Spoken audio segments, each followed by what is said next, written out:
Wanangu wa Gen Z, vijana wa Gen Z ambao mko mtaani, maeneo mbalimbali, mikoa mbalimbali, kila mmoja ambaye ana uchungu wa taifa la Tanzania hakufurahishwa na kilichotokea Oktoba 29, 31. Kuna watu tulipoona hata zile picha za matukio za miili ya watu tulitoka kwa machozi.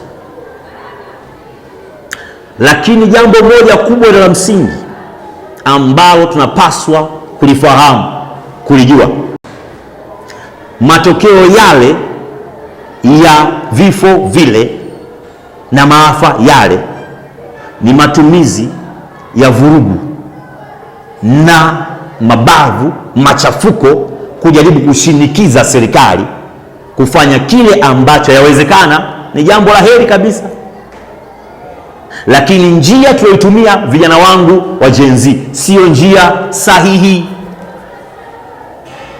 Tukajikuta tunaingia kwenye mkondo au mkumbo wa azma ovu ya watu wasiotakia jema taifa letu, ya kuliangamiza taifa la Tanzania.